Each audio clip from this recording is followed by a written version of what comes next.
नमस्कार दोस्तों, मैं Deepak Kumar prime mindset YouTube channel पर आपका स्वागत करता हूं। अगला जिला हम करेंगे भाई फतेहाबाद। सबसे पहले तो ये देखेंगे, ये हमारे पास हरियाणा का मैप रहने वाला है कि हमारे पास फतेहाबाद जिला कहाँ पे है। तो ये जो बाउंड्री है ये आपकी फतेहाबाद जिले की हो जाएगी। तो सबसे पहला क्वेश्चन इसके अंदर यही बनता है कि फतेहाबाद अपनी बाउंड्री किन किन अन्य डिस्ट्रिक्ट या जिलों के साथ साझा करता है। तो सबसे पहले तो हमारे पास हो जाएगा भैया आपके पास बाउंड्री, एक तो आपका सिरसा के साथ बाउंड्री साझा कर रहा है, दूसरी बाउंड्री लग रही है हिसार की और तीसरी आपकी हो गई जिंदगी। तो हम बोल सकते हैं कि जो फतेहाबाद जिला है वो तीन जिलों के साथ क्या करता है, अपनी बाउंड्री को साझा करता है। एक आपके पास हो जाएगा सिरसा, ठीक है, दूसरा आपके पास हो जाएगा हिसार और आपके पास अगला हो जाएगा जींद। अगला हो जाएगा जींद। दूसरी बात बात करें फतेहाबाद की स्थिति की, तो फतेहाबाद की स्थिति कहाँ पे रहने वाली। तो ये आपके पास क्या हो गया, उत्तर हो गया। तो इसके बीच से हमें क्या करते हैं, वर्टिकल लाइन ड्रा करेंगे। उसके बाद जो आपका ये मैप है उसके बीचों बीच एक हॉरिजॉन्टल लाइन ड्रा करेंगे, ठीक है। तो आपकी स्थिति देखेंगे कि कहाँ पे रहने वाली है। आप पश्चिम भी बोल सकते हो, क्योंकि आपका देखो ये तो हमारा थोड़ा ऊपर हो गया, यदि नीचे से भी आता तो आपकी पश्चिम वाली जो बाउंड्री है उसको टच कर रहा है, ठीक है। और यदि पश्चिम ऑप्शन में ना हो तो हम बोल सकते हैं ये आपके पास कौन सी डायरेक्शन है, ऊपर की ओर उत्तर है। आपकी इस साइड कौन सा रहने वाला है, पश्चिम। तो आप बोल सकते हो फतेहाबाद की स्थिति उत्तर पश्चिम में रहने वाली, ठीक है, उत्तर पश्चिम में रहने वाली है। बात करें फतेहाबाद की स्थापना की, तो फतेहाबाद की स्थापना आपके पास 15 जुलाई 1997 को हुई। किस राज्य से किस जिले से अलग होकर आपका फतेहाबाद जिला बना है, तो वो आपका हो जाएगा हिसार से अलग होकर जिला बना, कौन सा, फतेहाबाद, ठीक है ना। पड़ोसी जिले कौन कौन से हो जाएंगे आपके पास, एक तो हिसार हो गया, सिरसा हो गया, एक यहाँ पे मिस्टेक है भाई, यहाँ पे एक आपके पास क्या हो जाएगा, जींद।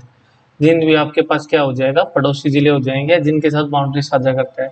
और किन स्टेट्स के साथ बाउंड्री लगती है, एक तो आपके राजस्थान के साथ लगेगी, दूसरी आपके पंजाब के साथ सीमा लगती है फतेहाबाद की, ठीक है ना।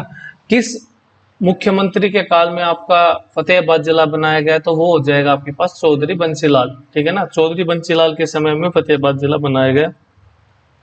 बात करें फतेहाबाद के क्षेत्रफल की, तो उसका क्षेत्रफल आपके पास 2538 वर्ग किलोमीटर रहने वाला है, ठीक है। जनसंख्या की बात करोगे तो जनसंख्या आपकी 10 लाख से कम रहने वाली है, किससे, 2011 की जनगणना के अनुसार।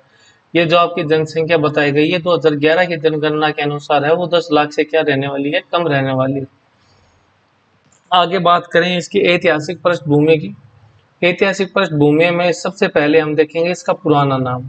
पुराना नाम इसका हो जाएगा इकदार, ठीक है ना। और ये नाम हमें पता कहाँ से चला, तो इसका उल्लेख आपके अष्टाध्यायी के अंदर इसका उल्लेख किया गया है, ठीक है ना। इसको उदयनगरी बोला गया, कब बोला गया, 14वीं सदी में, ठीक है ना। फतेहाबाद को उदयनगरी बोला गया, कब बोला गया, 14वीं सदी के अंदर फतेहाबाद को उदय नगरी भी बोला गया। बात करें इसकी स्थापना की, तो 1352 ईस्वी के अंदर फिरोज शाह तुगलक द्वारा इसकी स्थापना की गई, किसकी, फतेहाबाद की, ठीक है ना। कारण क्या था, शिकार खेलते समय पुत्र की प्राप्ति हुई थी। जो आपके फिरोज शाह तुगलक हैं वो शिकार खेलने के लिए फतेहाबाद आए थे, और यहाँ जब वो शिकार खेलने गए तो उन्हें पुत्र की प्राप्ति हुई, और उन्होंने अपने पुत्र का नाम रखा फतेह खान। और इसी के नाम पर मान ले वो उसका लड़का है वो फतेहाबाद में वहां पे पैदा हुआ, नाम उसका फतेह था, इसलिए उसने उस इलाके का नाम फतेहाबाद लिख दिया, ठीक है ना। तो यही आपके पास लिखा गया है कि शिकार खेलते समय पुत्र की प्राप्ति हुई, किसको, फिरोज शाह तुगलक को, ठीक है ना। और इसलिए उन्होंने पुत्र का नाम नाम क्या रखा उन्होंने, फतेह खान, और जिसके नाम पर शहर का नाम भी फतेहाबाद रख दिया गया, ठीक है ना। आगे हम बात करें फतेहाबाद के उपनाम की, तो ये आपको पहले बता दिया गया भाई, फतेहाबाद क्या कहते हैं, हरियाणा की उदयनगरी, ठीक है ना। उपनाम इसके क्या हो जाएंगे, हरियाणा की उदयनगरी। दूसरा नाम हो जाएगा गुलाबी, पिंक सिटी ऑफ हरियाणा। जैसा पिंक सिटी और भी कहते हैं, आपके जयपुर को बोलते हैं, और लेकिन हरियाणा की पिंक सिटी कौन सी हो जाएगी, आपके पास फतेहाबाद हो जाएगी, ठीक है ना। उसके बाद यहाँ पुरानी हवेलियों का शहर क्योंकि फतेहाबाद में बहुत सी क्या है, पुरानी हवेलियां पाई जाती हैं, पुरानी हवेलियां हैं, इसलिए उसको पुरानी हवेलियों का भी शहर कहते हैं। प्रशासनिक विवरण की बात करें तो यहाँ पे विधानसभा की 3 सीट रहने वाली हैं, फतेहाबाद, रतिया और टोहाना। ठीक है ना। तहसील की बात करें तो फतेहाबाद के अंदर आपके पास 3 तहसील रहने वाली हैं, फतेहाबाद, रतिया और टोहाना। जो आपके पास विधानसभा क्षेत्र है वही आपके पास क्या रहने वाली है, तहसील रहने वाली है। उप तहसील की बात करें तो आपके पास कुल 5 उप तहसील रहने वाली है। एक तो आपके पास भट्टू कला हो जाएगा, भुन्ना हो जाएगा, कुला हो जाएगा, जाखल हो जाएगा और नागपुर हो जाएगा। ये आपके पास 5 उप तहसील रहने वाली हैं। बात करें उद्योगों की तो फतेहाबाद के अंदर एक तो सूती धागा उद्योग है जिसकी स्थापना 1963 में हुई। दूसरा आपके पास यहाँ पे गोरखपुर परमाणु विद्युत परियोजना है। ठीक है ना। और यह उत्तर भारत का सबसे बड़ा परमाणु संयंत्र है। ठीक है ना। कुल क्षमता कितनी है इसकी, 2800। 4 इंटू ये बताया गया है कि एक इकाई लगाई गई है वो 700 मेगावाट की है। तो टोटल कितनी इकाई लगाई गई है, यहाँ पे 4 इकाइयां लगाई गई हैं और टोटल जो क्षमता है उस परमाणु संयंत्र की या परमाणु विद्युत परियोजना जो लगाई गई है उसकी वो 2800 मेगावाट रहने वाली है। उद्घाटन कब किया गया, 2014 के अंदर इसका उद्घाटन किया गया, किसका, गोरखपुर परमाणु विद्युत परियोजना का।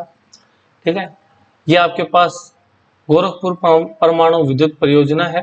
ठीक है ना। उसकी ये फोटो रहने वाले जो प्लांट लगाया गया, हरियाणा का पहला न्यूक्लियर पावर प्लांट है ये। ठीक है ना। तो ये भी क्वेश्चन ही है आपका कि हरियाणा का पहला न्यूक्लियर पावर प्लांट है वो कहाँ पे लगाया गया, तो आप बता सकते हो फतेहाबाद के अंदर आपका पहला न्यूक्लियर पावर प्लांट लगाया गया जिसकी क्षमता कितनी है, 2800 मेगावाट की इसकी क्षमता रहने वाली है। ठीक है। अब बात करें आगे प्रमुख मंदिर की तो मंदिर यहाँ पे रहने वाले हैं 2। ठीक है। एक तो आपके पास बाबा रणधीर मंदिर हो जाएगा जो भुन्ना फतेहाबाद में स्थित है।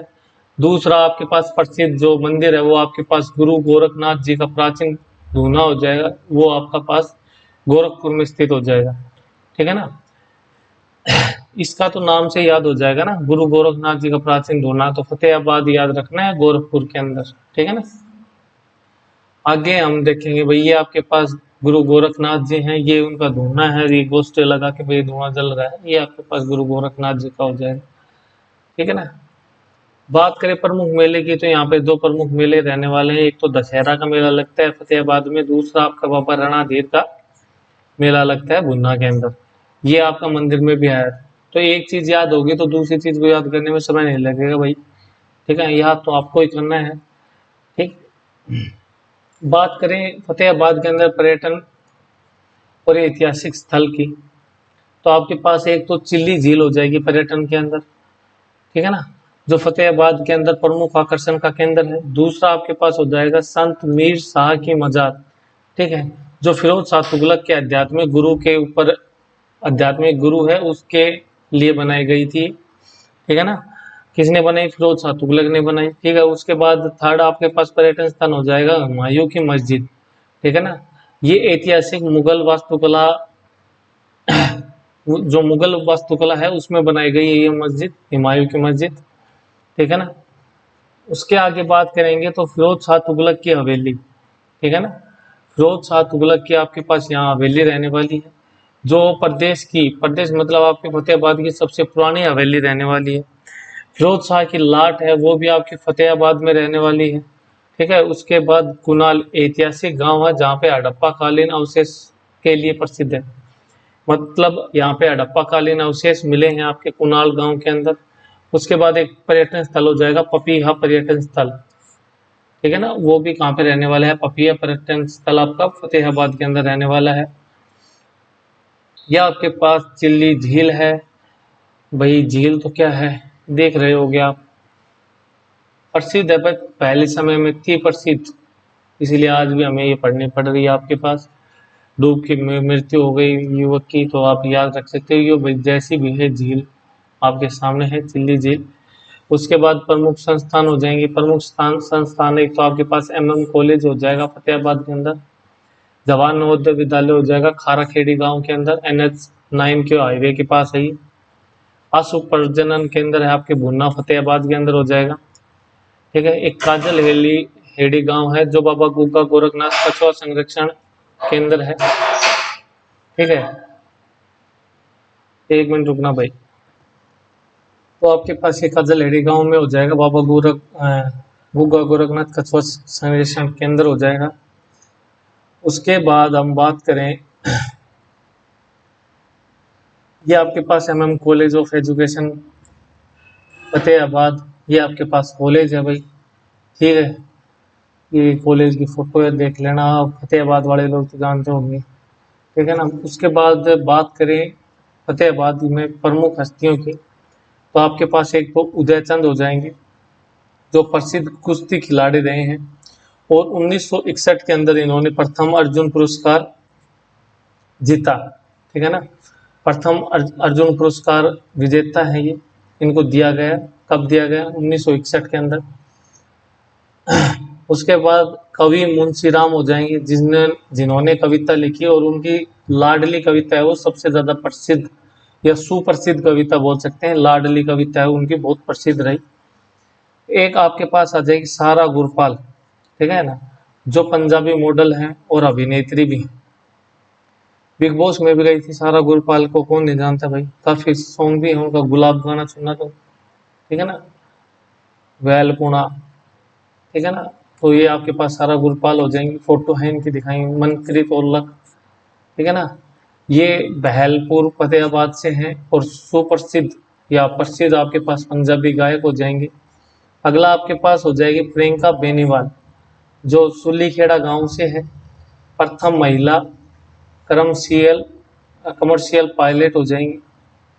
कमर्शियल पायलट का मतलब होता है, मतलब जो बाहर से सीख रहे थे तो गवर्नमेंट भर्ती करती है ना, और ये कमर्शियल का मतलब हो गया डायरेक्ट जो ट्रेनिंग करके प्राइवेट जहाज को चलाते हैं, हवाई जहाज को चलाते हैं, वो आपके पास कमर्शियल हो जाएगा।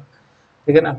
अगला आपके पास रेखा रानी हो जाएगी, जो चबला मोरी गांव से है और 2015 में सबसे कम उम्र की महिला सरपंच बनी है आपके पास रेखा रानी। ठीक है ना, कहाँ पे? फतेहाबाद के अंदर। प्रियंका बेनीवाल आपको पता है कमर्शियल पायलट है। मनप्रीत औलख पंजाबी सिंगर है। सारा गुरपाल भी आपके पास पंजाबी मॉडल हो जाएगी, काफी गाने हैं सारा गुरपाल के, आप यूट्यूब पे डाल के देखोगे तो आपके पास आ जाएंगे। बात करें, ये आपके पास सारा गुरपाल रहने वाली, बिग बॉस में गई थी सारा गुरपाल। ठीक है ना, काफी गाने हैं इसके बहुत तगड़े तगड़े, सुनना तुम। उसके बाद ये मनप्रीत औलख हो जाएंगे आपके पास। अगला आपके पास फतेहाबाद की एक सुप्रसिद्ध हस्ती आपके पास पंडित जसराज हो जाएंगे, जिनका जन्म 18 जनवरी 1930 को हुआ। ठीक है, पीली मंदोरी गांव के अंदर। ठीक है, ये क्या कौन थे? ये एक शास्त्रीय संगीतकार थे। इनका घराना कौन सा था? मेवाती घराना से हो जाएंगे। उपाधि अटल बिहारी वाजपेयी जी द्वारा इनको रसराज की क्या दी गई? उपाधि दी गई। ठीक है, सम्मान कौन कौन से मिले हैं भाई पंडित जसराज को? पंडित जसराज को पद्मश्री हो जाएंगे, पद्म विभूषण हो जाएंगे, पद्म भूषण हो जाएगा और पद्म विभूषण हो जाएंगे। ठीक है, उपलब्धि क्या रहेंगी? सातों महाद्वीपों और ध्रुवों पर संगीत की प्रस्तुति दी है। जो आपके पंडित जसराज हैं, इन्होंने सात जो महाद्वीप हैं और जो ध्रुव हैं उनके ऊपर संगीत की अपने क्या दी है? प्रस्तुति दी है। सम्मान 2006 में खोजे गए एक क्षुद्र ग्रह एस्ट्रोनॉट का नाम पंडित जसराज के ऊपर रखा गया। ठीक है ना। सुलक्षणा पंडित, ये क्या हो जाएंगी? ये भी पीली मंदोरी गांव से और प्रसिद्ध बॉलीवुड अभिनेत्री हो जाएंगी। अब इनकी फोटो देख लो भाई कौन कौन से हैं। ये आपके पास पंडित जसराज हो जाएंगे, देख लो। ठीक है ना, क्या चमक है चेहरे पर पंडित जसराज जी की, है ना भाई, सुंदर रहे हैं बहुत। ठीक है, ये आपके पास सुलक्षणा पंडित हो जाएंगी, जो प्रसिद्ध अभिनेत्री हैं बॉलीवुड की। इनका देखो जन्म भी दिया गया है, याद करना है, 12 जुलाई 1954 में, और मृत्यु 2025 में हुई है, अभी हुई है, हाल ही में सुलक्षणा पंडित की मृत्यु हुई है। ठीक है ना, तो पूछ भी सकते हैं भाई सुलक्षणा पंडित का निधन कब हुआ, तो 6/11/2025 हो जाएंगे। खबर देख लो, अमर उजाला की खबर है ये, तो बहुत मेहनत करके ढूंढ के लाने पड़ रहे हैं आपके पास ये चीजें। ठीक है, आपके पास अगला है प्राचीन स्थल जहाँ खुदाई की गई, दोनों के दोनों आपको कुनाल और बनावली, यही आपको याद करने हैं। ठीक है ना, तो बनावली यहाँ पे सिद्धू घाटी सभ्यता के अवशेष मिले हैं, खुदाई में मिट्टी का हल कहाँ पे मिला? बनावली के अंदर। जो के साक्ष्य और शतरंज की बिसात मिली, ठीक है ना, ये याद रख लेना। जो के साक्ष्य, मिट्टी का हल और शतरंज की बिसात कहाँ पे मिली है? बनावली के अंदर मिली है आपकी, ठीक है। बनावली कहाँ रहने वाला है आपका? फतेहाबाद में। उसके बाद बात करें कुणाल। कुणाल ये आपको मैंने पहले बताया था, ये हरियाणा का प्राचीन स्थल माना जाता है। यहाँ पे राजा का मुकुट और शाही खजाना प्राप्त हुआ है, ठीक है। और एक क्या है? भीडाना। भीडाना, इसे भी हरियाणा का सबसे पुराना हड़प्पा स्थल माना जाता है, ठीक है ना। तो ये आपके पास 3 स्थल हो जाएंगे, बनावली, कुणाल और भीडाना। अब यह तीनों स्थल पे खुदाई की गई है, तभी पता चला भाई ये सिंधु घाटी सभ्यता से या हड़प्पा की जो सभ्यता है उससे मिलते हैं, ठीक है ना।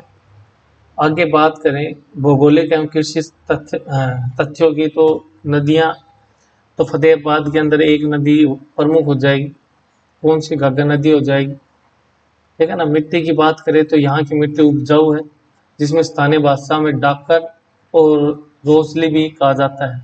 तो मिट्टी का प्रकार पूछे तो आपके पास फतेहाबाद के अंदर कौन कौन सी प्रकार की मिट्टी हो जाएगी? डाकर और एक रोसली।